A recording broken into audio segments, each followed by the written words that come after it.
ETF index mutual funds నేర్చుకుని stock మార్కెట్లో రాణించాలనుకుంటున్నారా? వెంటనే ఈ నెంబర్కి కాల్ చేయండి. నమస్తే రమగారు. నమస్తే జయ. రమగారు, నిత్యం మనం వాడే వస్తువుల్ని కొన్నిటిని కొన్ని రోజుల తర్వాత, కొన్ని నెలల తర్వాత, కొన్ని సంవత్సరాల తర్వాత మార్పు చేసేయాలి. అంటే దాన్ని తీసేసి కొత్తది పెట్టుకోవాలి. కానీ రోజుల్లో మార్చాల్సి మనం సంవత్సరాల దాకా పొడిగిస్తాం. ఇక సంవత్సరాల సంగతి అయితే అసలు చెప్పనవసరం లేదు. వీటి వల్ల కొన్ని హెల్త్ ఇష్యూస్ వస్తూ ఉంటాయి. మనం ఎంతసేపు పైన కనిపించే వాటిని ఎక్కువగా ఈ మధ్య కాలంలో ఫుడ్ మీదే పడిపోయామండి. ఏం తింటున్నాం, అది ఆర్గానికా కాదా, మంచి ఆయిలా కాదా, మంచి బియ్యమా కాదా, అవునా కదండి. మిగతా వాటిని పట్టించుకోవట్లేదు. అలా పట్టించుకోవాల్సిన విషయాలు ఏంటి అంటే, మనం వీటిని తీసేసి కొత్త వస్తువులు పెట్టుకోవాలి ఆ ప్లేస్లో. వాటికి పెద్ద ఖర్చు కూడా ఉండదండి. మీ దగ్గర ఉన్న లిస్ట్ ఏంటో చెప్పండి రమ్మగారు. మార్చేయాలి జయ, ఇవి ఇన్ని రోజులు కరెక్ట్గా డేస్ కరెక్ట్గా కౌంట్ కాకపోయినా మార్పు చేసుకుంటే మంచిది అనుకునే వస్తువులు ఏంటి? మొదటిది టూత్ బ్రష్ చేయాలి. సూపర్. బ్రష్లు ఫ్రీక్వెంట్గా మార్చేసుకోవాలి. బ్రష్, టంగ్ క్లీనరు తొందరగా ఎక్కువ 2 నెలలు 3 నెలలు మించకూడదు. నెల కూడా దాటకూడదు అంటారు. ఈ మధ్య డాక్టర్తో అంటే విన్నాను ఒక వీడియో, 15 days అట. 15 రోజులేమో కానీ 1-2 నెలల లోపలే మార్చేసుకోవాలి జయ. మగపిల్లలు మగవాళ్ళు వాడుకునేటువంటి రేజర్లు మార్చకుండా ఉంచుతారు. అవి కూడా మార్చాలి. బాడీ హెయిర్ రిమూవర్స్ వాడతారు చాలామంది. అవి కూడా ఎప్పటికప్పుడు క్లీన్ చేసుకోవాలి. వాటిలలో ఎంత బ్యాక్టీరియా వచ్చేస్తుందో, డెవలప్ అయిపోతుందో. బ్రష్లు కూడా కొంతమంది ఇట్లా బ్రష్ ఇలా వంగిపోయినా సరే దాంతో తోపుకుంటుంటారు. బ్రష్ మాత్రం మార్చలేకపోతాం ఎందుకు రమ్మగారు? ఏంటో బారేసి కొత్తగా తీసుకోవాలి. లేదా అసలు బెస్ట్ శుభ్రంగా వేపలు పెట్టి తోముకోండి హాయిగా. ఏ రోజు కాదు అవతల బారేయచ్చు గోల లేకుండా. అవన్నీ దొరకవు. మనం ఇవేవో వాడుకుంటున్నాము.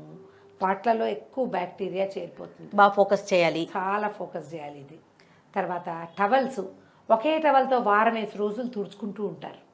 టవల్ ఆరేయ్యా తుడుచుకుంటారు, ఆరేస్తారు. కాదు, వీటిని రెగ్యులర్గా ఉతుక్కోవాలి టవల్స్. ఆ తడి ఉండిపోతే వాటిలలో ఒక రకమైన బ్యాక్టీరియా చేరిపోతుంది. ఒక్కోసారి తీగ మీద వేస్తామనుకో, అందరూ ఇట్లా విశాలంగా చక్కగా ఎండ తగిలేలాగా వేయలేకపోతారు. వేసేసరికల్లా తడి ఉండిపోతుందా, బ్యాక్టీరియా డెవలప్ అయిపోతుంది. ఇన్నర్స్ తరచుగా మార్చుకోవాలి. మగవాళ్ళైనా ఆడవాళ్ళైనా. పైన వేసుకునేవి, కింద వేసుకునేవి కూడా. ఇన్నర్స్ కూడా ఎక్కువ కాలం, చాలా కాలం వాడకూడదు. బట్టలు ఉతికే బ్రష్లు, బట్టలు ఉతుకుతారా బ్రష్? అవును. ఆ బ్రష్లు కూడా 6 నెలలు తిరిగేసరికి మార్చేసేయాలి. ఓకే. వాటిని కూడా ఉంచుకోకూడదు. కాళ్ళు తుడుచుకునే పట్టాలు, కాళ్ళు తుడుచుకుంటామా మనం బాత్రూముల దగ్గర వేసుకుంటామా, వాష్ చేసి చాలా తరచుగా వాష్ చేసుకోవాలి. 15 రోజులకి 10 రోజులకి వాష్ చేసేసుకోవాలి. కుదిరితే హాట్ వాటర్లో ఉతుక్కోవటము, మంచి ఎండలో ఆరేసుకోవటము చేయాలి. టవల్స్ ఎండలో ఆరేయాలి. కాళ్ళు తుడుచుకునే పట్టాలు ఎండలో ఆరేసుకోవాలి, మార్చుకోవాలి. అక్కడి నుంచి స్టవ్లు తుడుచుకునే బట్టలు, స్టవ్ వంటిల్లు తుడుస్తామా, స్టవ్ తుడిచినవి ఏమిటో అలాగే మురికి కూపాల్లాగా అలాగే ఉంచుకుంటారు. వాటిని పెట్టడం కొన్నాళ్ళకి వాటి మీద బ్లూ కలర్, గ్రీన్ కలర్ మరకలు వస్తాయి. చూసుకోండి మీరు, కొంతమంది ఇళ్లలో కనపడుతూ ఉంటాయి. ఓకే, నిజంగా అవి ఎప్పటికప్పుడు హాయిగా ఏముంది, కాటన్ డ్రెస్సులు వేసుకుంటాము, చిన్న ముక్కలుగా చింపి పెట్టుకోండి. అవును, 3-4-5 రోజులు పడుతుంది. దాన్ని బయటపడితే ఆయిల్, నూనె కానీ, పాలు, పెరుగు కానీ తుడిచామా ఇంకా దాన్ని వాడకూడదు. అవును, ఆ క్లాత్ పడేయటం మంచిది, వెంటనే పడేసేయాలి. నిల ఉన్న కొందికి వాటిల నుంచి వచ్చే వాసన మంచిది కాదు. వాటిని వాడకం వల్ల మనకి స్ప్రెడ్ అయ్యి ఉండే బ్యాక్టీరియా మంచిది కాదు. అవునండి. స్టవ్ రెగ్యులర్గా ఎట్లా తుడుచుకుంటాం, అలాగే బాత్రూమ్ రెగ్యులర్గా కడుక్కోవాలి. బాత్రూంలో కూడా రమ్మగారు, ఇదివరకు అంటే మనకు పుల్లలు చీపులు ఉండే, అరిగిపోతే పడేసేవాళ్ళం. ఇప్పుడు ప్లాస్టిక్ వచ్చి వచ్చింది కదా, అరిగిచావు, దాని సంవత్సరాల తరబడి వాడేస్తూ ఉంటాం. బాత్రూమ్ తోముకునే బ్రష్లు, బాత్రూములవి, గోడలు తోమేవి, అవును, కమ్మోడ్ క్లీన్ చేసేవి, వీటిని కూడా తరచుగా మార్చేసుకోవాలి. వాటిని ఉంచిన కొందికి మనకి సమస్యలుగానే వస్తాయి. అవన్నీ ప్రాబ్లమ్సే. ఇంకా చెప్తా చూడు, నా లిస్టులు, నా ఐడియాస్ అన్నమాట ఇవి. దిండు కవర్లు, పక్కల దుప్పట్లు రెగ్యులర్గా మార్చుకోవాలి తరచుగా. 4-5 days మ్యాక్సిమం అంతే. ఈ దిళ్ళు కూడా సంవత్సరము మార్చుకోవాలి, ఎవ్రీ ఇయర్. లేదా ఒకటి కాస్ట్లీ దిళ్ళు కొన్నాం, మీరు మంచి ఎండాకాలం శుభ్రంగా దిళ్ళని చితకొట్టి బాగా వాషింగ్ మిషన్లో వేసుకునే అవకాశం గనక ఉంటే మీకు, అంటే మీ మెషిను అవకాశం ఉండాలి, మీ దిండు మెషిన్లో వేసుకోగలిగే లాంటిది ఉండాలి. మెషిన్లో వేసి పారేసి మంచి ఎర్రటి ఎండలో పెట్టండి వాటిని. బాగా దులపండి. పిల్లో కవర్లు ఎప్పటికప్పుడు మార్చుకోండి. పరుపులకి కవర్లు ఉంటాయి చాలా మంది ఇళ్లలో. ఆ కవర్ ఉందిగా అనిపిస్తుంది.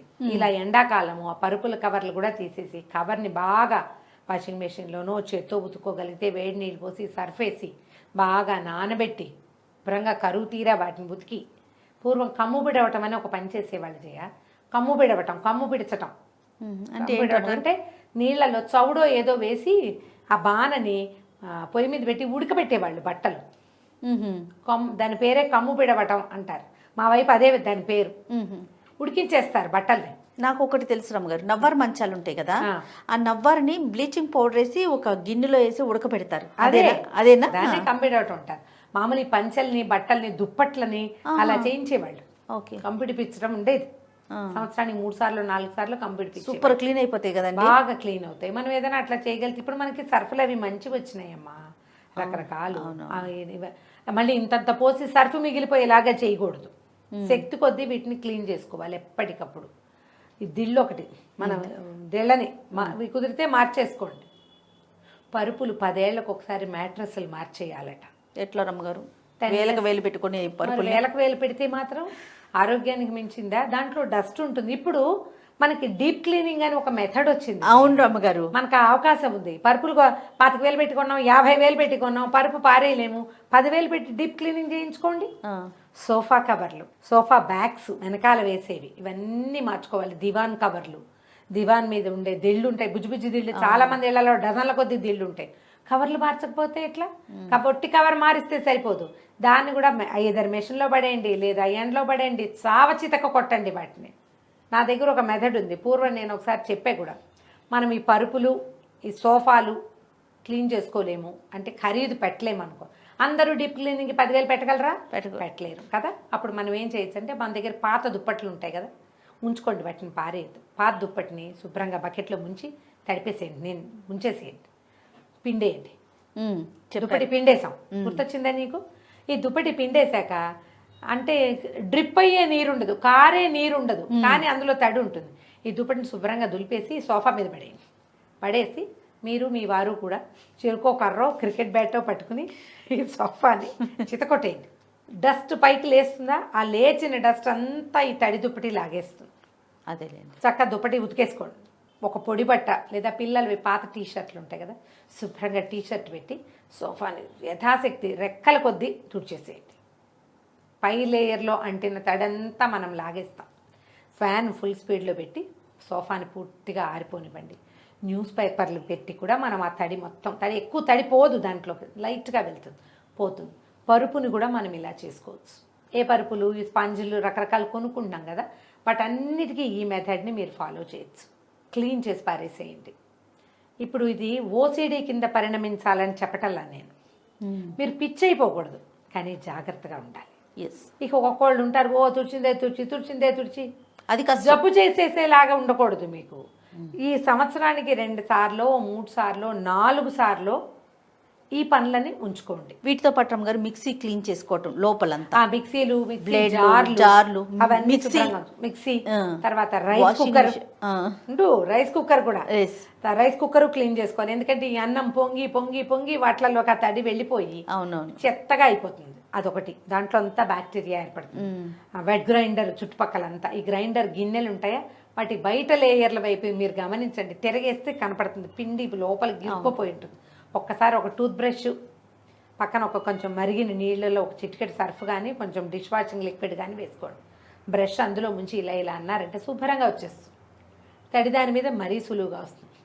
అప్పుడప్పుడు ఇలా డీప్ క్లీనింగ్ పెట్టుకోండి. స్టవ్ల కింద భాగాలు, స్టవ్ బర్నర్స్ మీద పెట్టుకునే ఫ్రేమ్స్, బర్నర్లు తోముకోవటము, తర్వాత కుక్కర్ గ్యాస్ కట్లు మార్చటము ఎప్పటికప్పుడు. మిక్సీ జార్ల గ్యాస్ కట్లు కూడా మార్చుకోవాలి. మీకు ఇది ఎలా ఉంటుందంటే చేసామా ఇది ఒక పిచ్చి కింద అయిపోతాం, చేయలేదా ఎడ్డిగా ఉంటాం. దీంతో పాటు ఇంకొకటి చెప్పాలి జయ, ఈ కూరలు వండుకునే మూకుళ్ళు ఉంటాయి కదా మన దగ్గర, నువ్వు బోలెడంత మంది కుక్కరీ ఛానల్స్ వంటలు చూపించే అక్కయ్యలందరివి చూడు జయ, మంచి వంట చూపిస్తారు, చక్కగా ఎట్లా చేయాలో చెప్తారు.